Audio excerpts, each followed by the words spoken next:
It's time for Pastor's Bible Study. Welcome.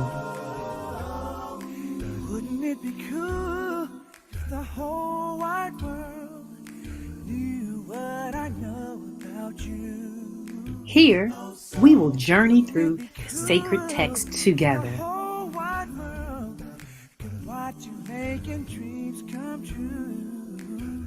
If they could just see the things that I've seen, well, then they could see what love really means. And then they know joy. Everyone is invited. No matter where you are in knowledge, you are welcome here. Come grow in faith with our pastor, Reverend Melvin E. Wilson, pastor teacher.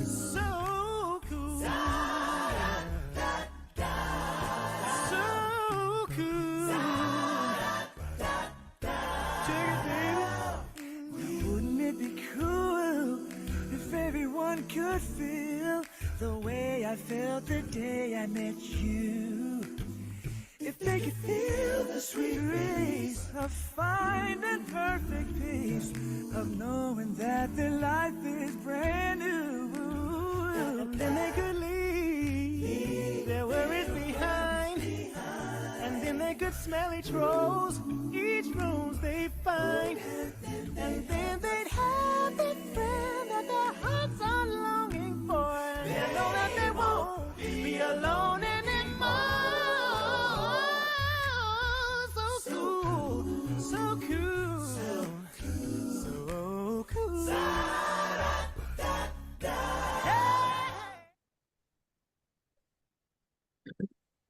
Good evening, everybody. God bless you. Blessed New Year to everyone who is on tonight. Thank you for joining us in our Bible study as we resume for this new year. Let's begin with a word of prayer. Gracious God, thank you for this day and for the privilege you give us to gather here tonight. We ask your blessing on us now as we look into this information. Thank you for every person who is joining us. Pray that you would give us open revelation knowledge. In Jesus' name, amen. So nice to see all of you tonight as we start the new year off with our first Bible study. Hope you will put it in your calendars to join us every Tuesday night at 6:30. We welcome those who are looking in from YouTube and Facebook and our streaming channel. Those on those platforms, you can go to our website and download tonight's outline. Those who are on the Zoom connection, you can look in the chat and you will see tonight's outline there. And again, I want to appreciate our media and technology ministry for the work behind the scenes that they do to make things happen. I want to also include Reverend Dr. Crystal Newby Reynolds, who creates those nice little intros for the Bible study. And I appreciate all of those who have gifts to share. Tonight, I want to start a brief series entitled How the Church Works. How the Church Works. So you might be asking, as we've been advertising it over the last several weeks, you might be asking the question, why are we having this study? And there are a few reasons why we are having this study, and I'd like to share them with you. First of all, God has blessed us and blessed me to make it to 2025, and 2025 will represent 44 years that I've been in the ministry. 44 years. This May will be 44 years. And I certainly thank and praise God for that. 39 of those years, I have served as either a pastor or as a presiding elder. But I've been in the ministry in the AME church for 44 years. So let me share with you what I've come to realize after almost 44 years in ministry, and all of this is on your outline. What I've come to realize is that most church members don't know, have never known, don't care to know, or don't think they need to know how their church works. Now, this may be a relatively simple statement, and what I'm sharing applies to your church, no matter what its size is, large or small. There's no such thing as an insignificant church, no matter what the size is. But most people, most church members, they either don't know, they have never known, they don't care to know, or they don't think they need to know how their church works. And when I say how the church works, what I mean is, how does the entity function, right? How do things happen? Everything that we see, how does that work? How does that fall into place?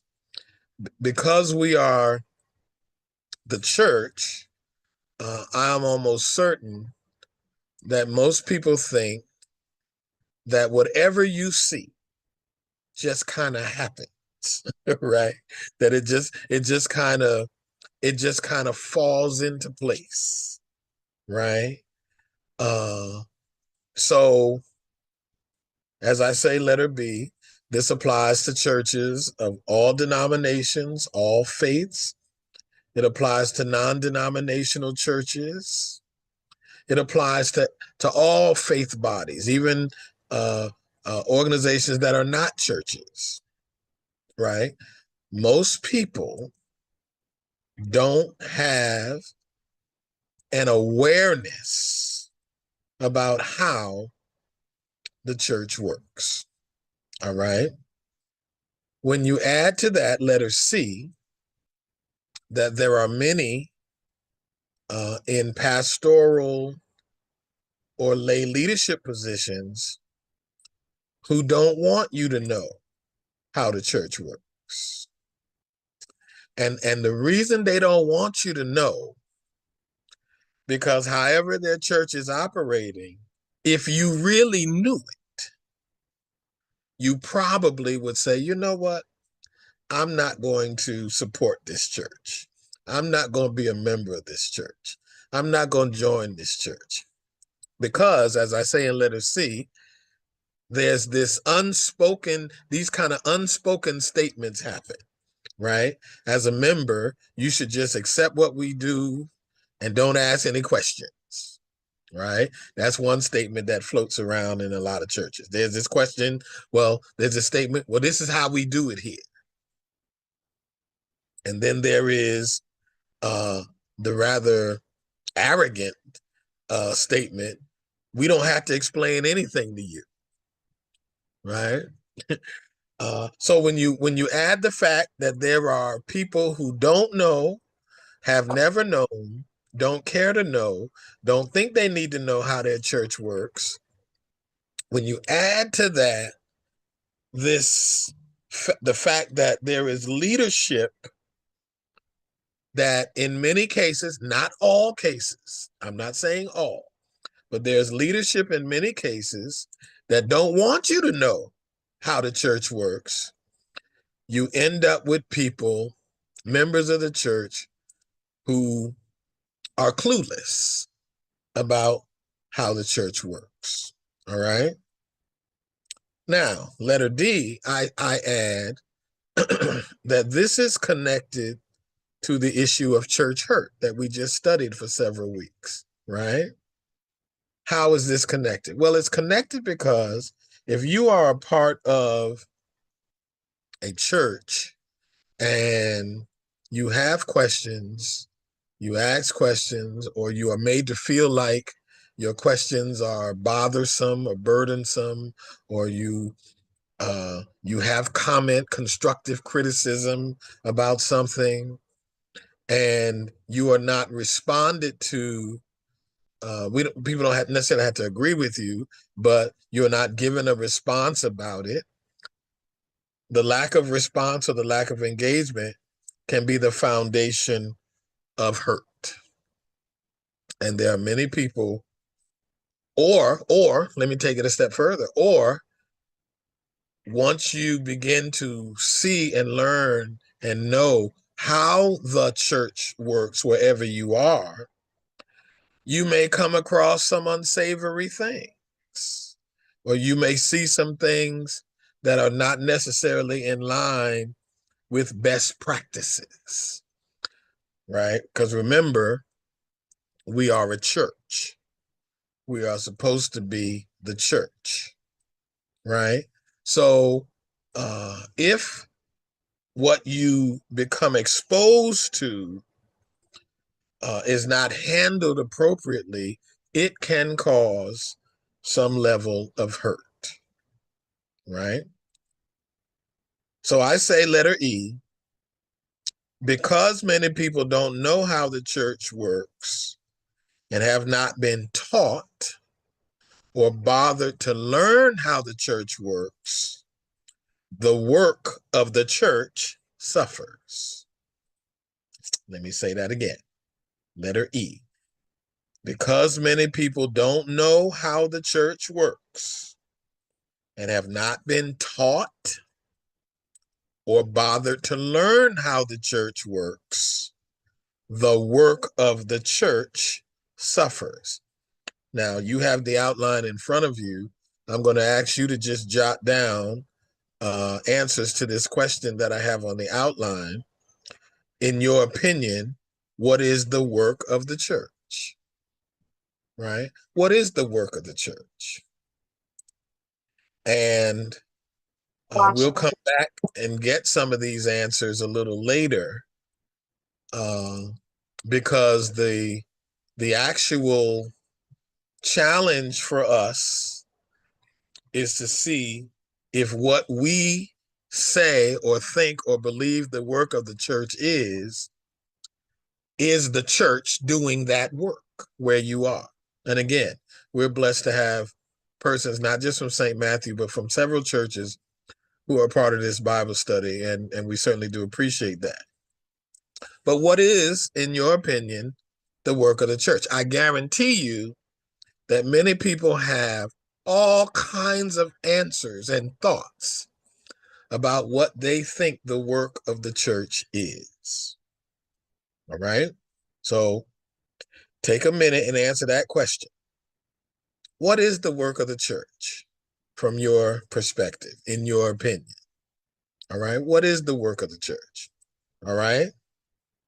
Letter F, the major issue, a major issue that we have to confront in the church is the lack, is individuals' lack of commitment to God first and to the institution of the church.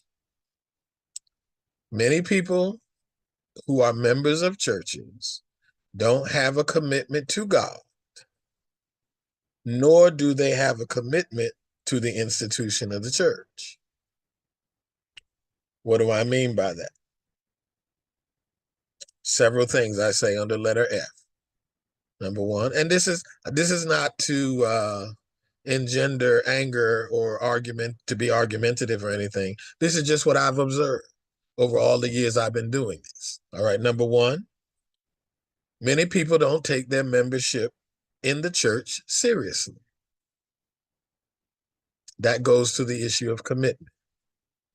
Number two, many don't see the church being relevant, and therefore they don't take the church seriously. And relevance has to do with, is the church doing its work, whatever you define that to be?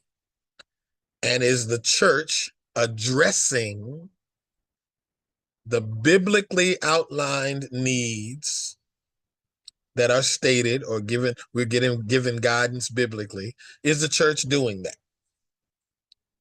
Is the church engaged in those areas, listen, that provide spiritual development and leadership in the lives of people?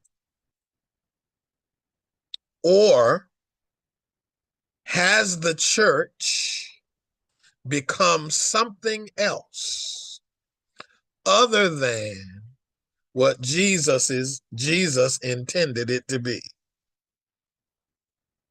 Now, I could really park there and go in on that, but I'll hold that for now. All right. So many don't see the church as being relevant, so they feel no need to be a member of the church. They feel no need to be connected to the church because they don't believe the church is relevant and they don't take the church seriously. All right. Number 3, many see the church as being dispensable. That's along the same point. They don't take the church seriously. So you'll find a number of people who church hop from one place to another, right? Looking for either the latest thing or the latest fad in the life of the church. And I am not saying, don't hear me incorrectly, I have always been in a position that you should go to a church where you are being fed and where you are being developed spiritually. Go to a church, even those people who are on these connections, who are looking across the country, and you might be, in a search mode. Find a church where you're going to be taught. Find a church where you're going to be fed. And find a church that is active in fulfilling Jesus's biblical mandate for what the church is. All right. Number 4, now we have some people who approach the church with a sense of entitlement. What do I mean? They believe that the church owes them something, and they come to the platform of engagement with the church expecting something from the church. And if the church institutionally does not deliver, they pick up their marbles and go home. Or they pick up their marbles and go somewhere else. So they come with a sense of entitlement, right? They do something for the ministry of the church, allegedly. They give, and if they are not recognized or acknowledged or made, we don't call their name, they get upset because of they're not being acknowledged. Now, listen, y'all, I've been doing this a long time, right? And people get upset in the church for the smallest things. But stuff like I just said happens all the time, right? So many people approach the church with a sense of entitlement. They don't have a commitment to God, don't have a commitment to the institution of the church. They have a commitment to their position. And therefore, it is the church's role, the leadership role, the pastor's role to make sure that they get recognized and acknowledged. Now, y'all know all that means is that people have deficiencies in other areas of their lives, right? That's what that means, okay? But I'll come back to that another time, all right?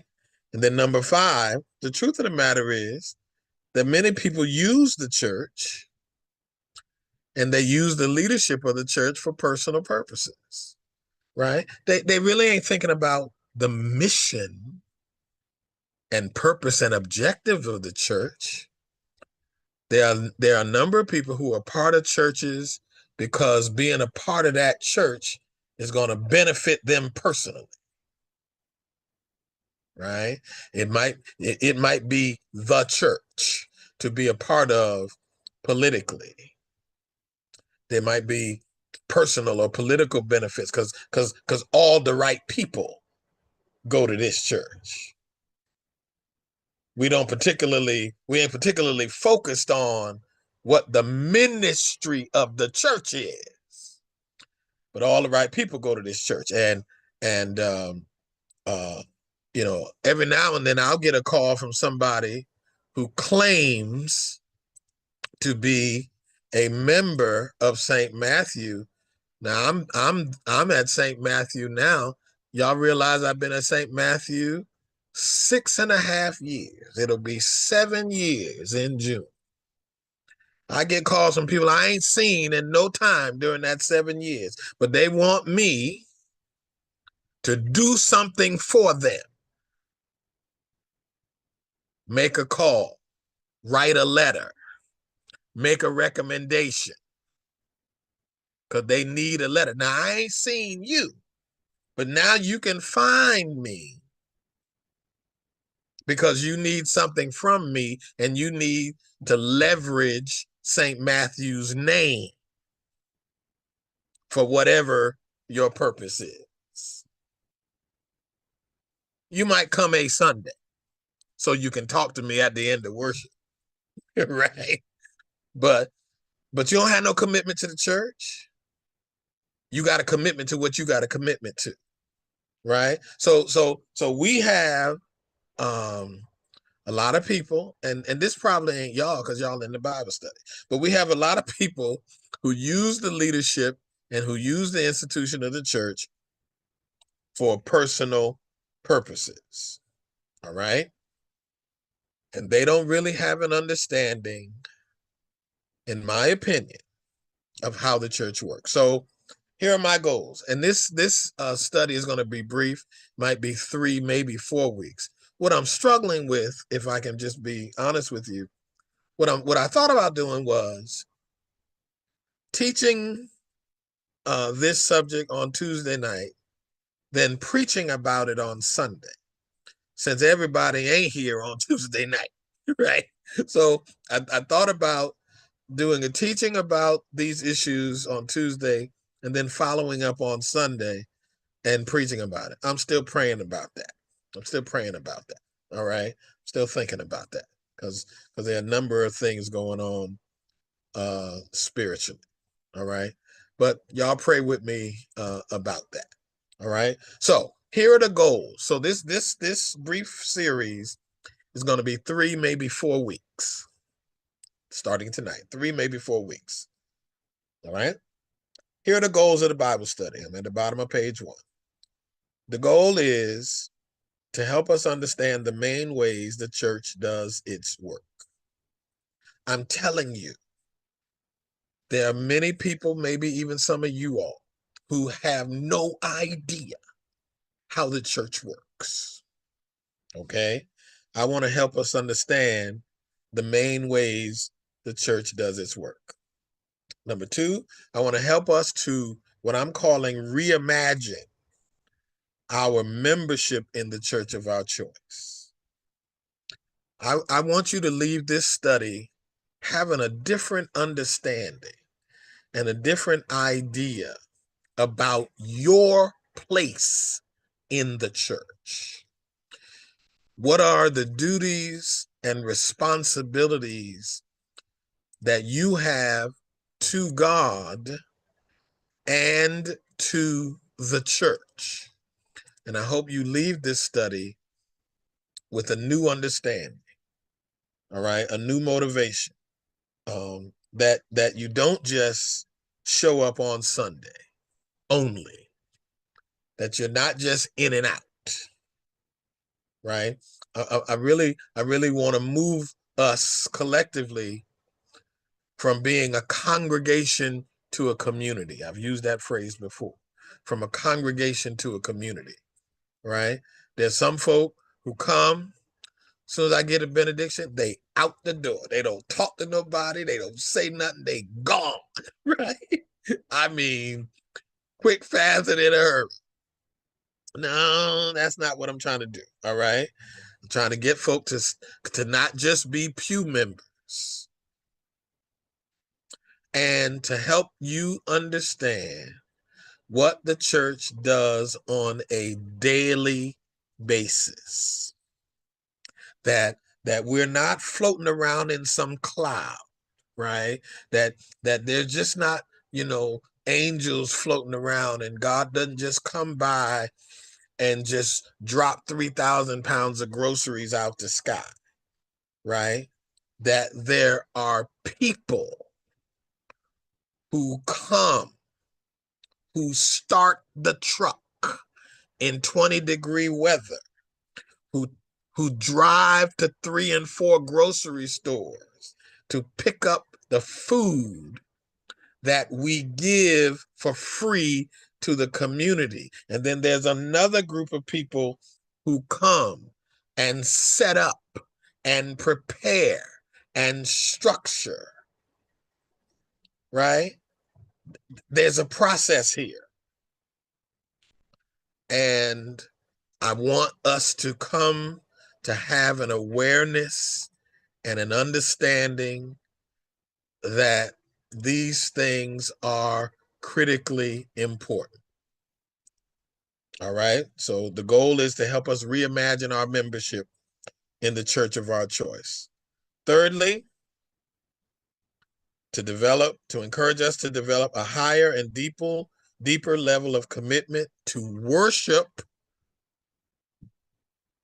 and service. Worship and service. And I've made the distinction very often that I'm trying to help everybody understand that there's a difference between worship and service. All right. Worship is what we do in the church building in the sanctuary. We don't come to worship necessarily to serve God. We serve God when worship is over. We serve God outside of the worship experience. Now, before you quote this scripture that says, serve the Lord with gladness, you got to go back and look at the definition of those Greek words and those Hebrew words.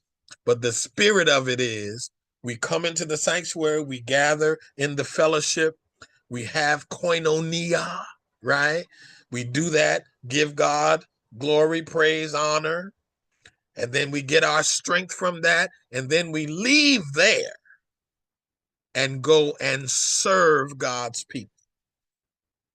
So I am hoping that we can have, I want to help. I can't do it. I want to help move you, listen, to a point of ownership of the church, to a point of buy-in, right? You can have buy-in and not agree with everything, but you can have buy-in. I want you to get to the point where you say, this is my calling, this is my church, this is God's church, and come hell or high water, sink or swim, we're gonna sink together, we're gonna swim together, we're gonna be here, because this is where the Lord has placed me,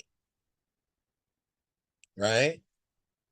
And I am invested in making sure, listen, that my church is spiritually successful.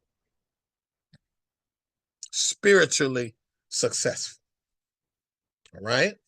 So those are my Bible study goals over these 2 or 3 weeks. All right? Go to page 2. I want to go through some very quick guiding biblical passages that we're going to touch on over the next few weeks. These are some of the passages that are going to guide our study. All right. The first one, Matthew 16:13-20. And Jesus came to the region of Caesarea Philippi.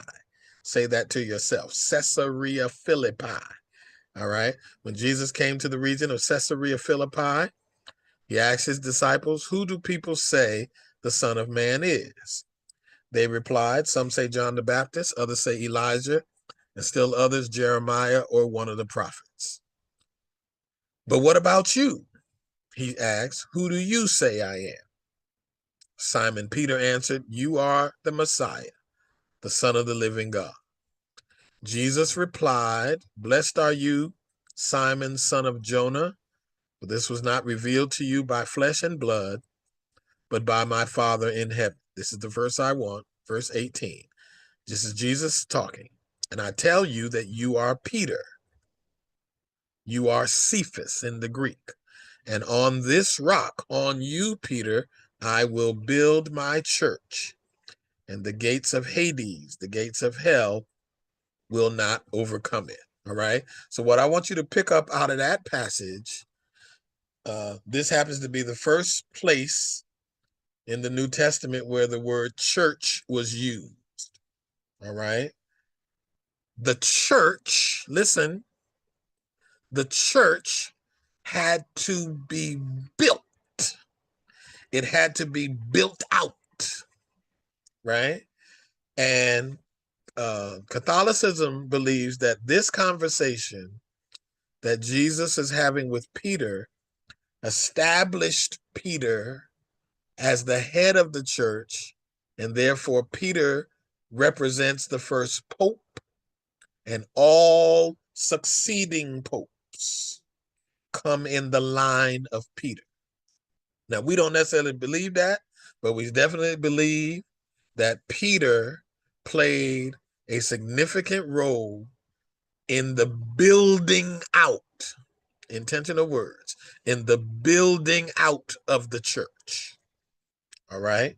So if you're jotting down notes, you should jot somewhere that the church had to be built.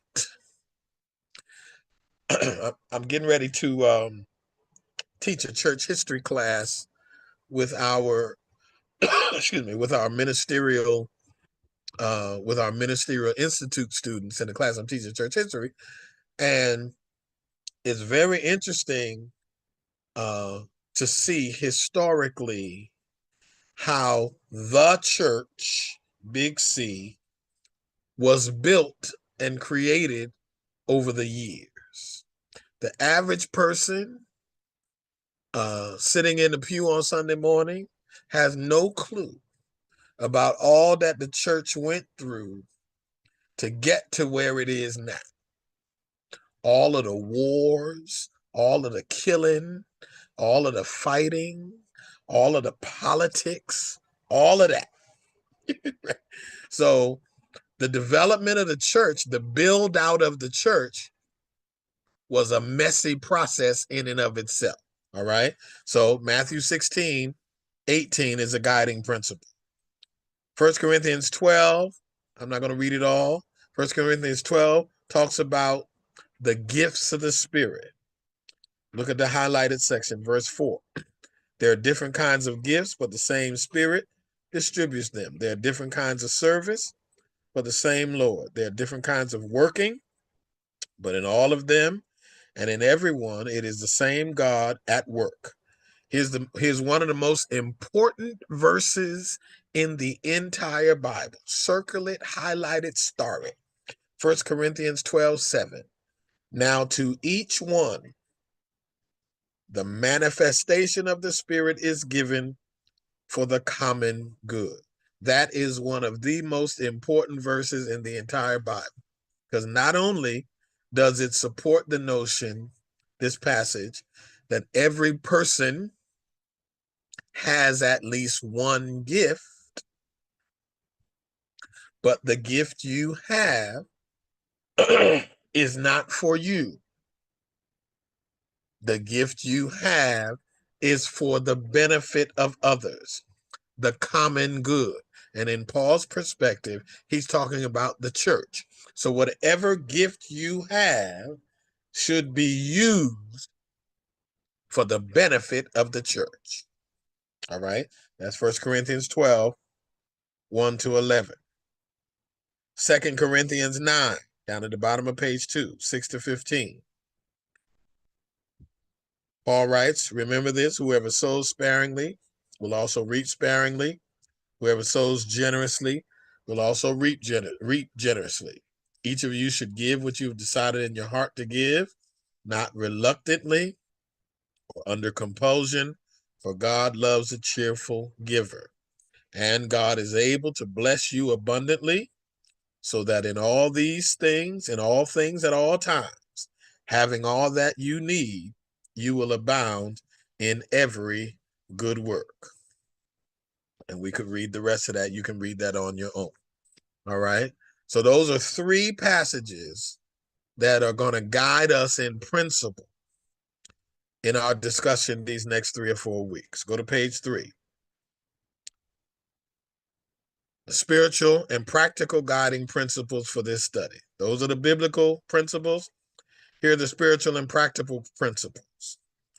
The basic spiritual principle is this: the church is the body of Christ, which means that Jesus Christ is the head of the church. That's the spiritual principle. The practical principle is this: the institution of the church works or doesn't work because of the giving done by people in three main areas: the giving of time, the giving of gifts or talents, which some people use interchangeably. I don't particularly like to, and I'll talk about that next time, and the giving of money. Anybody, as long as you've been in a church, if people don't give time, if they don't give gifts, their gifts and talents and skills, and if they don't give money, that church cannot work. It don't matter how large or small the church is. It doesn't matter what denomination the church is. It doesn't matter where the church is located. If there are not people who give time, who give their skills and gifts and talents, and who don't give money, the church will not work. And that's what I'm going to talk about. All right. You see at the bottom, Christ has no body now on earth but yours, no hands but yours, no feet but yours. Yours are the eyes through which Christ's compassion is to look out to the world. Yours are the feet with which Christ is to go about doing good. Yours are the hands with which Christ is to bless all people now. That's from Teresa of Avila. All right. So tonight, go to page 4. In the few minutes I have left, I want to talk about the fact that the church works. If you forget all of everything else I say tonight, your church works when people give their time. Your church works when people give their time. All right. Ecclesiastes 3:1. There is a time for everything and a season for every activity under heaven. All right. So what you should walk away from this study tonight with, I want to implore you and impress upon you the whole issue of giving God, listen, and the church time. The church does not work if people don't give it time. Here are some of the areas, bottom of page 4, that won't work unless we give our time. All right? Worship won't work. Right? Or as you know, the historical moniker calls it, service, right? It won't work if we don't give our time. Everything you see in worship requires time to prepare. Not only the time, listen, not only the time to execute, but the time to prepare. Let's start from the back door to the front. Let's start from the front door of the church. We walk into the door, there are greeters to receive us. The greeters are welcoming us. That's time. Let's do it before we even get to the front door of the church. Let's talk about opening the church before anybody gets there. Let's talk about that. Did anybody ever think about how the church gets open? Who opens it? Who turns on the lights? Who makes sure that everything is in place, who makes sure the bulletin is done, who makes sure that everything is in order, so that when you walk in, it looks like everything is falling into place. There's time that goes into making sure all that happens. So you greet the greeters, you greet the ushers who have had to probably practice at some point. They go through training. On a communion Sunday, you meet the stewardesses who also go through training. But what you may not know is that they come the day before to make sure that the elements are done and ready. Time. The musicians have rehearsals during the week. The choir has rehearsals during the week. Time.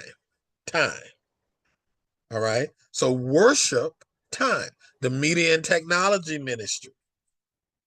I say this with all love in my heart, but very often, like while we're in the middle of worship, if something is not working right in terms of the media or the virtual platforms, folk will text me like I can do something about it at the time. No, I'm in the pulpit. I can't do anything about it. That's why there's a phone number in the bulletin that you're supposed to call. Call the church number, press 8. I don't know that you can't hear on YouTube. I don't know that Facebook is not functioning. I'm in the pulpit preparing to preach. We are in the middle of worship. I'm just saying. Time, right? So worship requires time. Study, workshops, and seminars require time and preparation. You have tonight in front of you a 8-page outline. You think I just whipped that together in 5, 10, or 15 minutes, don't you? Yeah, you do. You think I just whipped it together. It just came together just like that. No. Every outline you get from me, and I would dare say from anybody else, takes hours. Now, this is not a complaint. Not a complaint. I'm just trying to share with you the preparation time it takes, listen, to execute the ministry of the church. All right? Prayer, meditation, spiritual development. When we are in prayer, either on the prayer line or privately, you're giving your time. When we're doing workshops, that's time. When we meet to handle administrative business, when we have a church conference, a quarterly conference, right? That's time. And there are many members of the church who choose, for whatever reason, not to attend those meetings. I think that's the biggest mistake you can make. That whenever your church has a meeting talking about business issues, for you not to be there. It's almost like you're saying, well, that don't involve me. Yes, it does. It very much involves you, right? Meetings to handle. There is a quote unquote business aspect of the church. There is an administrative aspect. Again, you won't know it if you're not a part of it. So listen, so the door is open for you to come and learn, to come and hear, to come and be a part of it. All right? Rehearsals take time. We like to have all of these wonderful events and food and all that. But you know, somebody got to set that stuff up, set up the tables, right? We good at setting up and decorating, but when the thing is over, everybody's out the door. So who cleans that stuff up? Who takes out the garbage? Who wipes stuff down? Time. All right. And then there are the outreach aspects of the community. I already talked about the food pantry. Whenever we do other outreach efforts, that's you giving of your time to carry these ministry efforts out. Time. Tending to the sick and shut in takes time. Visiting sick and shut in. Checking on other members. Time. Now, you might say, letter B, don't churches pay people to do that stuff? Don't we have officers to do all of that? And the answer is some churches have resources to do that. We're going to talk about that in our one of our succeeding lessons. But most churches do not. Most churches do not pay their staff persons, ministerial or otherwise.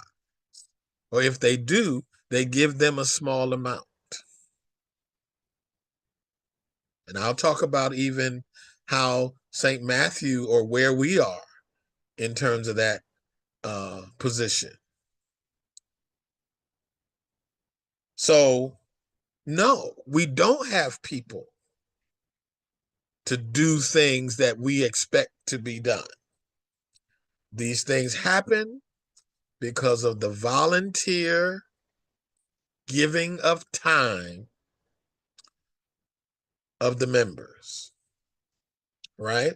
Top of page 5, I quote James chapter 2, 14 to 26, right?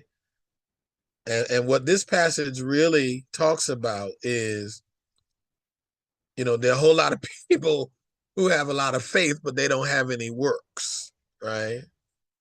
They have faith, but they don't have any deeds. Verse 14, what good is it, my brothers and sisters, if someone claims to have faith, but has no deeds? Can such faith save them? Suppose a brother or a sister is without clothes and daily food.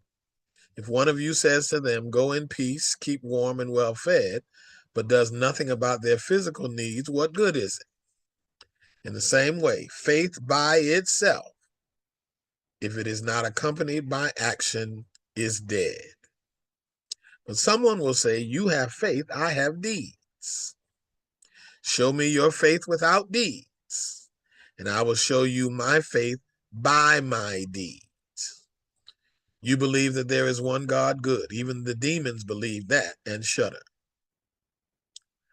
So faith and work, faith and deeds go together. So we express our faith, listen, we express our faith by what we do. What we do should be an indication of our faith. The bottom line is the church works. Tonight's focus is time. The church works when people give their time. The opposite is also true. When people don't give their time, or when enough people don't give their time, the church does not work at an optimum level. Colossians 3, 23 and 24 says, whatever you do, work at it with all your heart as working for the Lord. Or the King James says, as unto the Lord. Not for human masters, since you know that you will receive an inheritance from the Lord as a reward. It is the Lord Christ you are serving. In other words, whatever we do in the context of ministry, we should be doing it as if Jesus was standing right there watching. We are doing it for Jesus, not for the pastor, not for other people. We do it for Jesus. So here are some concluding questions that I would like you to ask yourself and to give some thought and reflection on as we bring this session on time to an end. Now, you don't have to answer the questions, right? You don't have to unmute and answer, right? But I really want you to give some thought to these questions and be honest, because the purpose of this is to hopefully hopefully there will be some transformation in your thinking or in your feeling, that you become one of those dedicated, committed people who are dedicated and committed for the right reason, and that you are willing to give your time. Here are some questions. Are there limits to how much time you will give to various areas of the church's ministry? Are there limits? And that's not necessarily a good or a bad thing, but are there limits, right? Do you resent, letter B, or feel some kind of way about the time you give to the church? There's some people who give time, but like they really don't like it. They resent it. And we can tell in your attitude, in your spirit. Letter C, have you ever volunteered to do something in the church without being asked? One of the biggest problems I have is waiting for people, is for people waiting for me to ask them to do something. But what about, do you look around to see if anything needs to be done? Are you willing to do something about what you see? I know and I see a lot of different things that probably need to be done, and we may or may not have designated persons in place to do it. So why don't you consider doing it?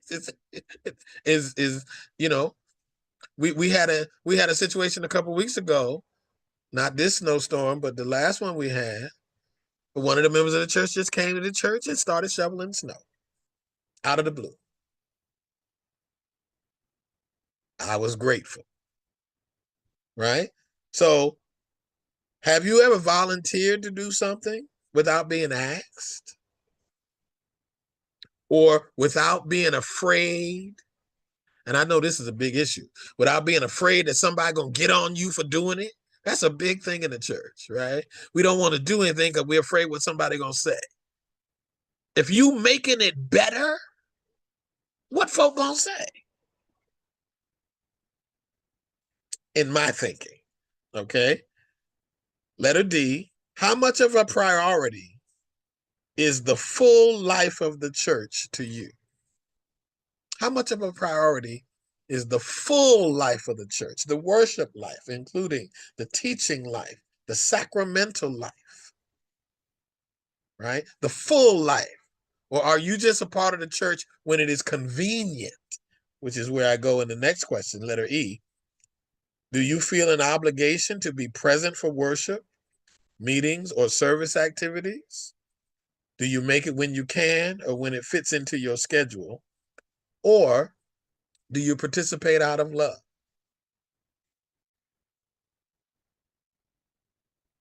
You know, there are churches that have schedules. I'm a big schedule person, but you know, there's some folk who will only come on the Sunday that they doing something, right?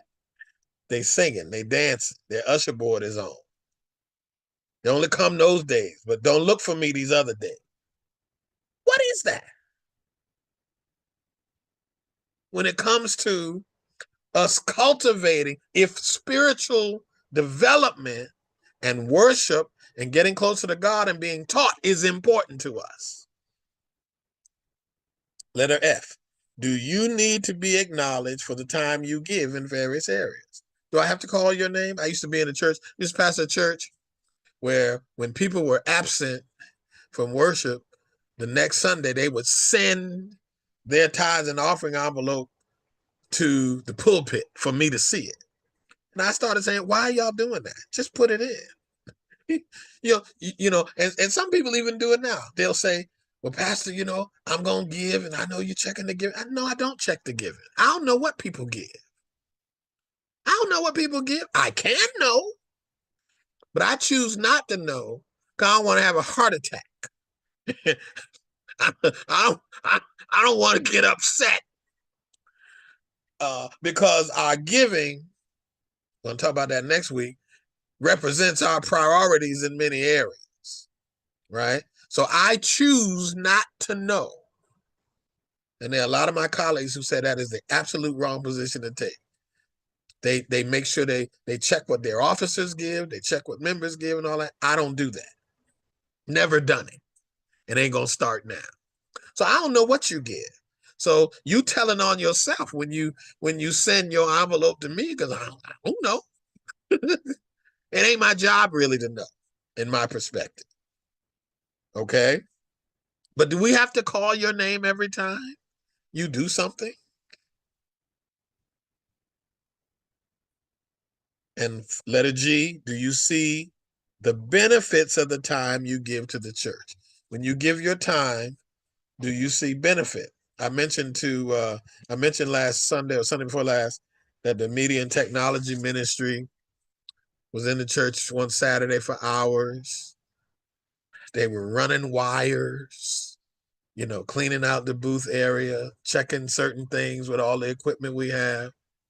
Now, the average person will never see that. They will never know all that it takes.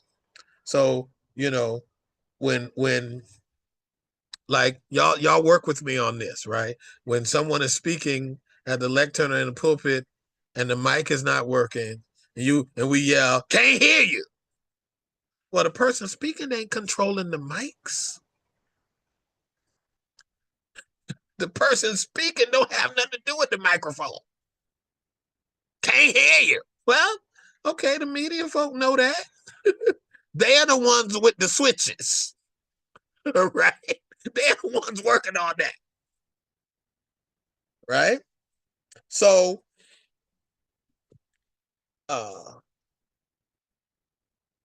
do you see benefits when you give your time?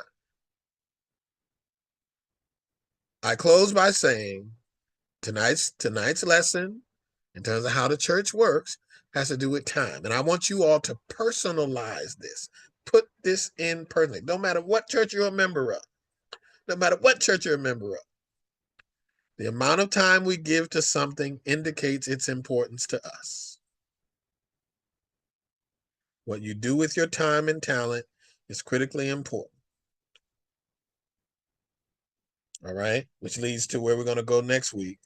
The church works when people give their gifts and their talents. So tonight we talked about the giving of time. Next week we'll talk about the giving of gifts and talents and skills. That's when the church works best, right? So if you've got time to give, you should offer it to your church. If you got skills and gifts and talents, offer it to your church. And I guarantee you that your ministry will grow and develop. Just start with the point of time. So I want you tonight to think through your time. How am I using my time for the betterment of the kingdom? On the last page, I have an error. I sent out to St. Matthew today information about the sweaters. I'll take orders until 8 o'clock, not 7. If you want a sweater, want to order a sweater, read that what's on the last page, text me, and I'll put your name on the list because I'm gonna send the order at 8 o'clock. Any comments or questions? That was a lot, but any comments or questions? Sister Paula, I'll get to you when I learn how we can pay. I'll let you know. Any comments or questions? Any statements? Y'all just so overwhelmed and blown away, you don't know what to say, huh? Sister Cheryl, go ahead. I apologize. I was a little late, so I'm not sure what part 2 is.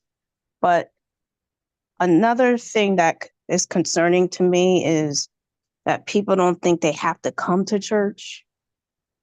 And even to almost it's like a debate. Well, if I don't go to church, does that mean I don't believe in God? Kind of thing. So the benefits of church is also, I think, how church works, but also the benefit of church. And that might be a whole nother Bible study, but and this whole thing about, is church organized religion versus spirituality? So have that debate as well. Well, It's yeah, I all, mean, excuses to me, but well, valid. I think what interests me about questions like that is that um I don't know what the goal is when people ask those questions, right? Is your goal personal spiritual development, or are you just questioning the status quo? Are you inquiring because you got an issue with fellowship? You looking for a way out of being in a congregational situation, right? Well, I don't really understand what the goal is. So I am absolutely willing. That's not a part of this subject, but I'm absolutely willing to go there because I do think it is a necessary subject to discuss. You'll hear people talk about, I'm not, I'm spiritual, but I'm not religious. Really? Like, what are you saying? Right? So you have issues with the institutional structural church.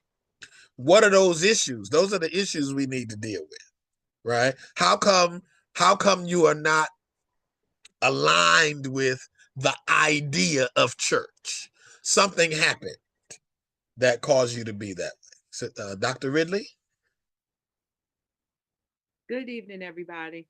Pastor, I think you preaching on Sunday, kind of like as a follow up to the Bible study, is an absolutely wonderful idea because some of the people that need to hear this probably are not logged on, and I'm also speaking um, to the whole, every piece. Some people just think that things just happen. And so, like, after events and stuff like that, it's always one, two, three, the same core group of people that end up staying there an hour, almost 2 hours after the event is over because everyone else is gone and it's just only a few people, to kind of like clean up, lock up the church and all of that. And I just don't understand how no one said, well, I won't say no one.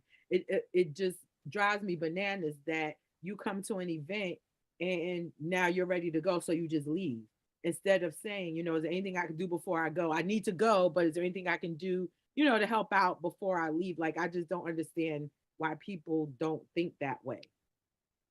Well, there are a lot of issues. There are a lot of points about that. Number one, I think there's a mindset change that needs to happen with many of us because there are many people who come ready to go. Right? You come ready to go. You checking your watch. If the worship service is 15 or 20 minutes a little longer, you sitting there huffing and puffing, talking about when is this going to be over. Yet you will spend double that time in doing something that will not yield you positive benefits. It's priorities. It's priorities, right? And not only in St. Matthew, but in a lot of churches. We come, we have the good time at the event, then folk roll out. Got to go. Well, we all got to go. Again, don't we have people for that? 9 times out of 10, we don't. Don't we pay somebody to do that? No, we don't. So if we all, many hands make light work. So why don't we all get together, bust these tables down, clean stuff off, and sometimes you'll see the hospitality ministry or other ministries, they're, We've been around, we done ate. All right, we kind of sitting around talking. You'll see them start cleaning up, and they done moved to the point where they start flicking the lights now because everybody wants to go. All right, everybody got to go.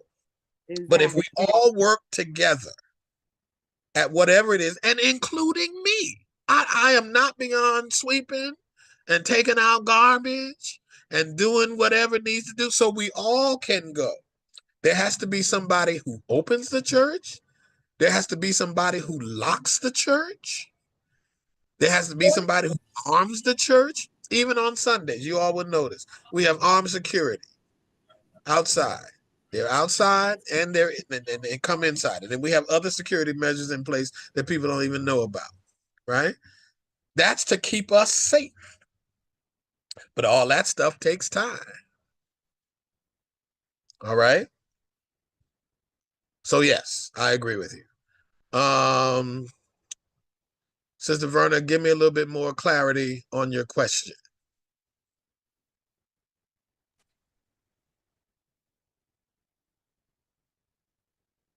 Unmute yourself if you can. Before there, you were discussing the churches had to be built, and we know that before there were buildings, the word was, they gathered from place to place, and there are some worshipers that now are also referring to themselves as New Testament churches and moving away from that. That's what I was asking about. Gotcha. The New Testament concept of church, right, did not necessarily have anything to do with a building. It had to do with the gathering of the people, right? But how we got to understanding the structure of the church the way it is today is really a pretty long and detailed process. Also, in terms of denominational understanding, all of this kind of evolved out of Catholicism, and then there were breaks with Catholicism, the Protestant Reformation, all that kind of stuff. I may not address that in this teaching, but I can address it going forward. But the basic understanding of the New Testament church is the gathering of the people, the Greek, the ecclesia, all right, the gathering of the people. So you can have a church. Listen, you can have a church and not have a building. So what you find today in many churches, they rent space. Why do they rent space? They rent space because it keeps their overhead down, and they have more of a focus on the teaching and the ministry of the church, and the gathering. They try to create a kind of a community, and develop relationships amongst the church members. So yes, that really is an interesting subject to discuss, and I can certainly do that at a later point. All right. So thank you so much tonight for coming. So what you're supposed to walk away with tonight is the church work. This is a one sentence lesson. The church works when people give their time. That's what you're supposed to walk away with. Next week, we're going to move from time into gifts, talents, and skills. From time to gifts, talents, and skills. All right. Reverend Crystal, would you pray us out, please?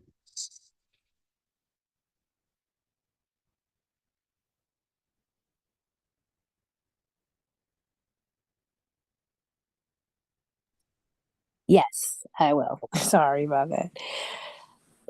Most gracious God, we thank you for the opportunity to come together for learning about how our church community grows. We ask that you just continue to allow us to be open for learning, allow us to have the space to come together.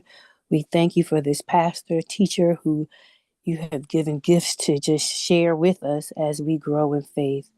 We thank you for our homes that are safe enough and warm enough that we could gather in this space together. Keep us safe and ever so in your care. Through Jesus Christ we pray. Amen.